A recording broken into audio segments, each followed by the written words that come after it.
bahsedeceğim.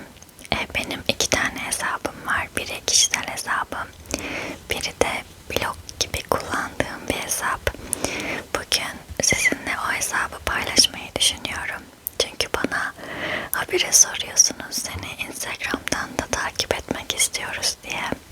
Ben aslında ikisini ayrı tutmayı düşünüyordum ama sonra dedim ki çok da bir önemi yok.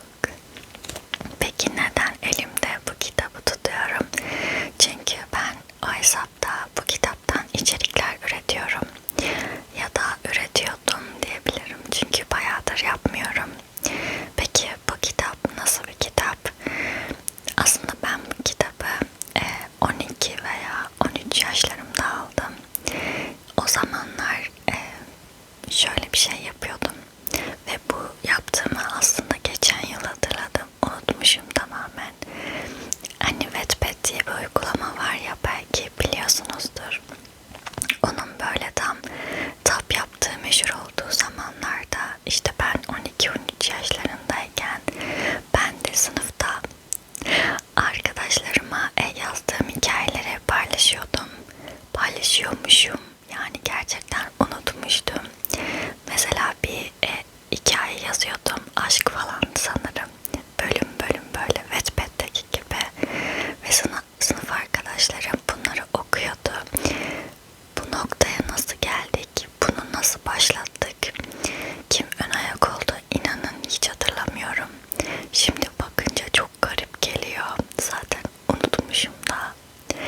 karşılığını görmüyorsanız, yani çok izlenmiyorsa yaptığınız şeyler, doğal olarak hevesiniz kırılıyor.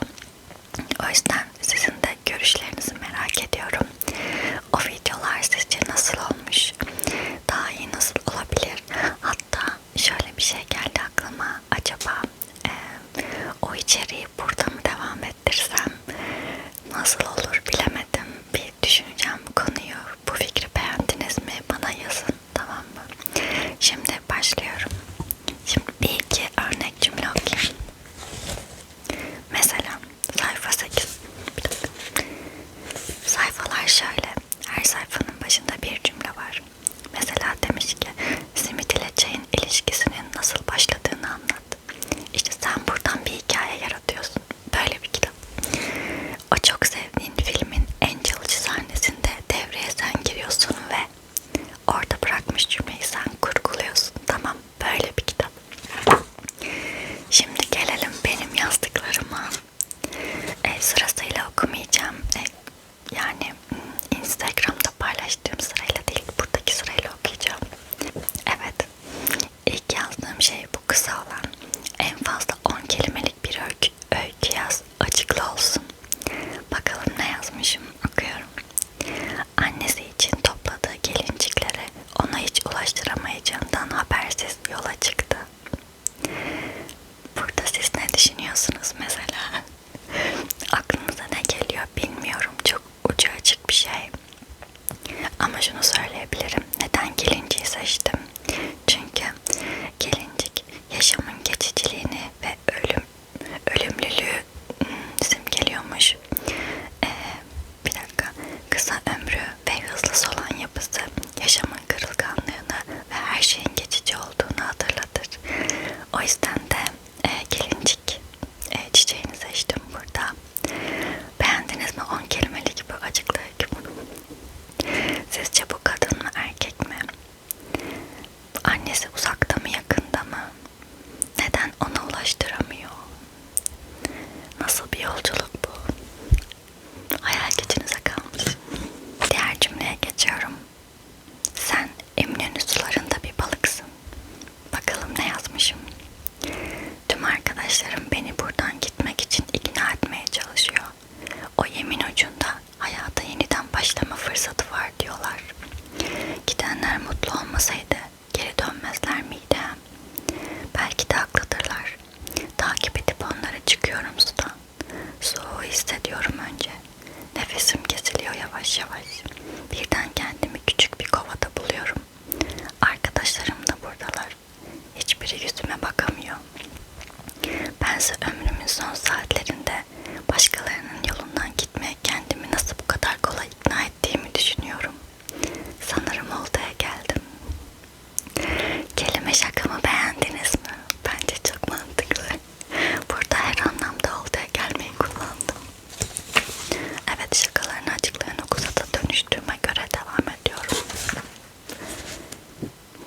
Sizin kafanızda neler canlandı acaba merak ediyorum. Ama bakın, çok böyle harika şeyler beklemeyin, tamam mı? Sonra videoları izleyince hayal kırıklığına uğrayabilirsiniz. Şimdi okuyacağım ama güveniyorum, çünkü neden? Bakın, cümlemiz şuydu. En sevdiğin yiyeceğe aşk şiiri yaz.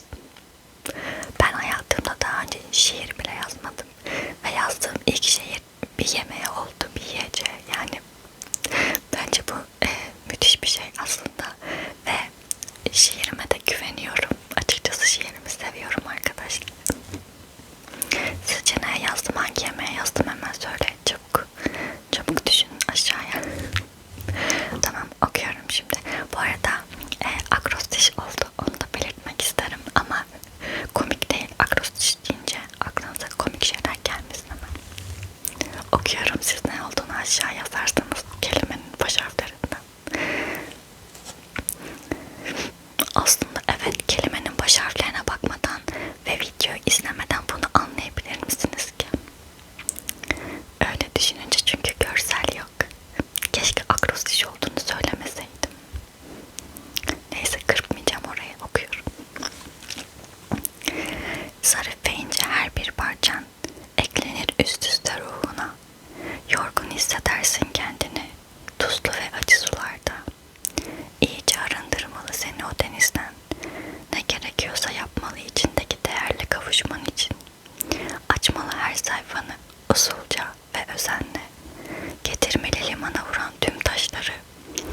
ışık saçar bazıları ve araya karışır siyah inciler.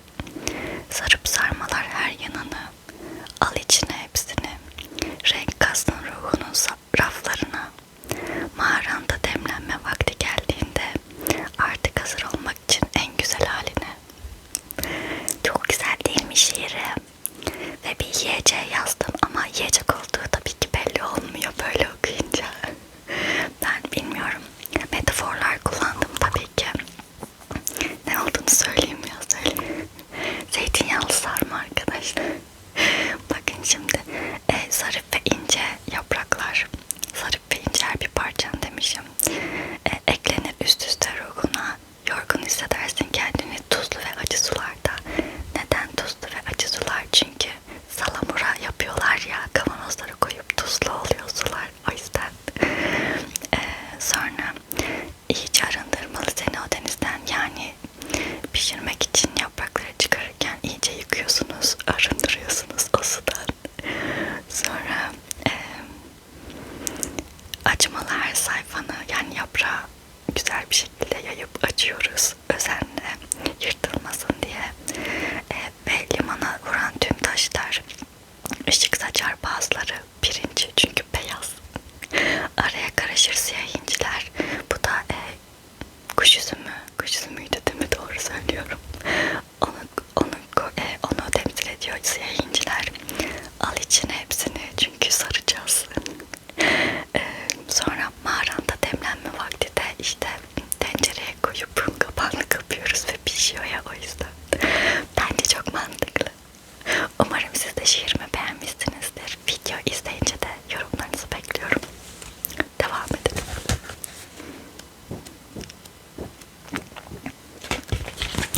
Evet. Diğer cümlemize geçelim. Bu aslında yani yazı gibi değil de daha çok içimden dökülen şeyleri yazdım. O dönemde hissettiğim şeyleri. Ya bunların hiçbiri doğal olarak bir öykü falan değil. Daha çok böyle kısa metinler diyebiliriz. Zaten yazma pratiği, yani öyle büyük bir beklenti de yok bu kitapta. Kendim için de koymadım çünkü zaten 13 yaşından beri yazmayan biriyim. Bir anda kendimden harika öyküler yazmayı beklemiyordum. Böyle kısa kısa şeyler başlangıç için iyi diye düşündüm. Neyse, okuyorum. Memleketinden insan manzaraları anlattım. Bir saniye. İnsan olmanın büyüsünü bu sıra çok fazla hissediyorum. Bir şeylere şahit olmanın, seyretmenin anlamı içimde giderek derinleşiyor. Özellikle insanları izlerken içimde birlik bilinci açığa çıkıyor. Bizi izliyorum. Bayram dönüşü biz, metrodaki biz, top oynayan biz, çarşıdaki biz, her türlü biz. Bir sürü biz, pardon. Kendi yazımı okumakta zorlanıyorum dolayısıyla. Çeşitli deneyimler yaşayan ve kendi perspektifinden olaylara anlam katan, bir şekilde hayata tutunmaya çalışan biz. Hepimize sarılmak geliyor sonra içimden. Hepinizi durdurup, bakın hayatlarımız bu noktada kesişti. Hayat bizi tam bu noktada aynı alana soktu ve eminim bunun ardında bilmediğimiz ne çok şey gizli demek geliyor. Ve içimde şu cümle yankılanıyor. Birbirimizi daha çok sevebilsek ne olurdu sanki? Biraz kötü okudum ama umarım hoşunuza gitmiştir yazdıklarım. Devam ediyoruz. Buraya sayfaları not ettim ama hayır, kendim bulacağım. Evet.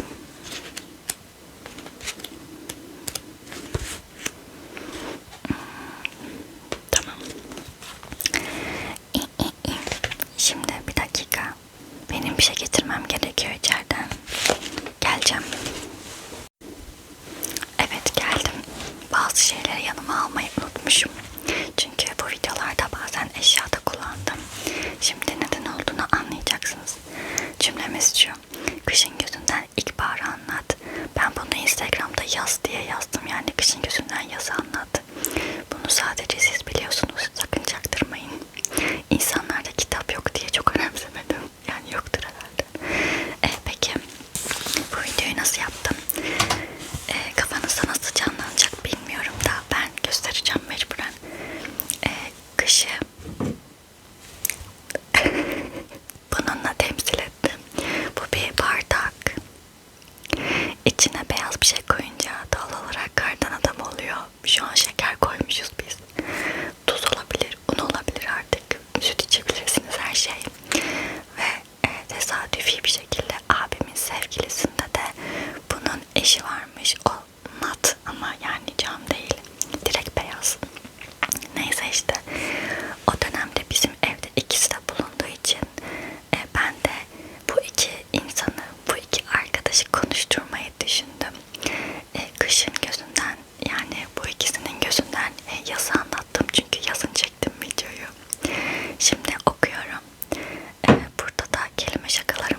zamanda duygularını yaşamanın keyfini çıkarırsın. Win, peki ya bu hisler beni devirirse? Terry, Win, her zaman sen kazanamazsın. Win, çok komik Terry. Win, İngilizce'de kazanmak demek ya, o yüzden her zaman sen kazanamazsın diyor. Bence güzel bir şaka. Bence güzel bir kelime şakası. Açıkladığım için kızmayın. Açıklamazsam içimde kalıyor. Evet, bu da böyle bir videomuzdu. Yazımızdı. Umarım hoşunuza gitmiştir. Devam ediyorum. Evet. Şimdi cümlemiz: yenmediği halde sofraya gelip giden reçelsin. Bence hepimizin evinde böyle bir reçel mutlaka vardır. Bizim de var. Çilek reçeli. Çünkü çok şekerliydi. Neyse, bunu okuyacağım şimdi.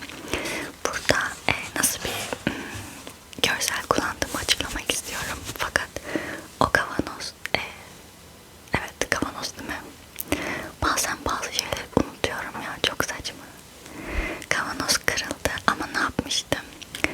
Bunu normal şeffaf düşünün. Bu da bizim buzdolabı magneti. Onu buna yapıştırdım, böyle tatlı bir çilek kavanozu şeyi oluşturdum. İçine de reçelimizi döktüm. Ve annemle beraber video çekimini gerçekleştirdik. Ama maalesef orada şey oldu. CapCut'ta şey yapmıştım. Görüntü kalitesini arttır. Garip bir şekilde daha kötü yaptı videoyu. Ve ben onu attıktan sonra fark ettim. Keşke hiç öyle bir şeye bulaşmasaydım. Ama neyse işte. Okuyorum, tamam mı? Harika renkte ve kıvamda olan çilek reçeliyim ben. Bu sofraya her gün geliyorum ve buraya çok uyumluymuşum gibi davranıyorum. Salatalık, domates, zeytin gibi dostlarımla bir bütünlük oluşturuyorum. Onlar azalıyor gidiyor. Bense durduğum yerde bekliyorum. Hiç değişmiyor, hiç yenilenmiyorum. Çünkü bir kusurum var benim. Fazla şekerliyim ben. Ne kadar göz alıcı dursam da içeriden bir o kadar yakıyorum insanları. Yine de bir şekilde bu sofrada var olmayı başarıyorum. Hatta belki bir gün düşsem yere, kurtulmak istesem buradan, kesin beni tazeleyip yine getirirler bu masaya. Neden mi? Çünkü onlarda güven duygusu oluşturuyorum. Hiç işe yaramasam da hayatlarına bir renk katıyorum. Peki hiç azalmadığım halde tükendiğimi ne zaman fark edecekler? Bu tabii ki bir çilek reçeli meselesi değil. Anlamışsınızdır.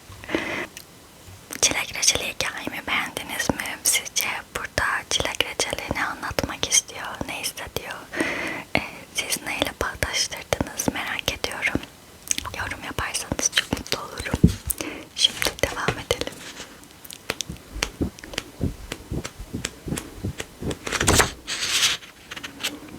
Evet. Bardağın gözünden dolu tarafı anlat. Burada yine bir bardak kullandım. Karpuz bardağıydı. O yüzden üstünde siyah noktalar vardı. Ve ben o bardağa 2 tane oyuncak göz yapıştırdım. O karpuzun çekirdekleri de gözyaşı gibi oldu. Bence çok tatlı oldu. Bardağı şu an bulamadım. Atmış da olabiliriz. Çünkü o gün bayağı bir hırpalandı. Dışarıda çektim bu videoyu. Şimdi okuyorum. Bardağın dolu tarafın, cümleyi okudum mu? Okudum değil mi? Bardağın gözünden dolu tarafına bak. Bardağın dolu tarafına bakmak her ne kadar pozitifliği görmekle alakalı bir tanım olsa da ben kafamı doluluğuma çevirdiğimde biriken gözyaşlarımdan başka bir şey göremiyorum. Sahi kaç kez duygularımı serbest bırakmayıp içime ağladım. Bu birikintinin beni ne kadar ağırlaştıracağını nasıl göremedim? Kim bilir, kendimi akışa bırakıp hafiflemeye izin versem nasıl olurdu? Yazdıklarım genelde hep insan duyguları, yaşadığımız hisler üzerine oluyor. Burada bardak kullanmamız, işte kavanoz, herhangi bir şey, bunlar burada sadece bir temsili unsur. Benim her zaman yazdığım şeylerde dikkat çekmeye çalıştığım şeyler yaşadığımız duygular,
şifalandırmaktan, Kerem ölen eşinin evdeki hayaletinden, Kadir bir kadına uzun süre bağlanabileceği herhangi bir senaryodan, bense kendimden kaçıyorum.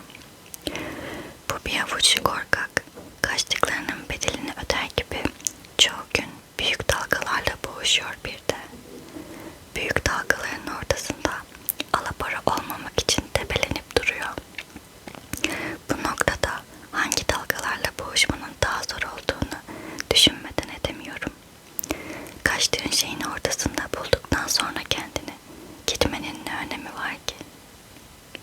Evet, işte bu da yazdığım ilk yazıydı. Yazdıklarımı beğendiniz mi? Çok merak ediyorum. Sizce buradan içerik üretmeye devam etmeli miyim? Etmemi istiyorsanız Instagram'dan mı etmeliyim, buradan mı etmeliyim? Birkaç cümle daha okuyayım. Azalarak yaşayanları bırak da çoğalarak ölenleri anlat. Mesela neler yazılabilir? Sen insan vücuduna girip onu hasta etmek için fırsat kollayan bir mikropsun. Coronavirus. Ölümün ortadan kaybolduğu bir dünya düşün. Hiç kimsenin ölmediği bir günün ertesi olsun bugün. İçsel özgürlüğünü yitirmiş bir insanın duvarları olmayan hapishanesini anlat. Wow. Kimi odaların bütün gece sönmeyen ışıklarındaki uykusuzluğu anlat. El alem ne der diye düşünmeden geçirdiğim bir gün. Aslında ben bunu çekmeyi çok istiyorum. Bunun için aklımda bir şey var. Sadece bir tane ürünüm eksik. Ve o ürün pahalı bir ürün. Ve aslında benim yıllar liseden beri almak istediğim bir şey. Yani bu videonun dışında gerçekten istediğim bir şey ama alamıyorum bir türlü nedense. Eğer onu alırsam bu videoyu direkt çekeceğim. Onsuz da olur da onda daha güzel olur. Bakın cümleye bakın. Newton'un başına düşen elmasın. Hadi bakalım ne yazarsan. Elma kostümü giyiyormuşum. Ben böyle şeyleri seviyorum ya. Aslında insanın yaratıcılığını ortaya çıkarması için harika bir kitap. Eğer siz de yazmak istiyorsanız ve nereden başlayacağınızı bilmiyorsanız, bilmiyorum basımı var mıdır hala? Vardır sanki ya. Bu kitap iyi olabilir. Hadi son bir şey daha okuyayım. Kirayı ödeyemediğin için evden atıldın. Cebinde 5 kuruş para yok. Sokakta geçirdiğin o ilk gece.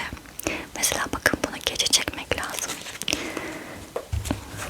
İşte çok fikrim var da kendime bir tane kameraman mı tutsam, ne yapsam? Evet, çok param var ya bunları yapıyor. Ama öyle bir imkanım olsaydı çok güzel olurdu. Bak ben yazıyorum.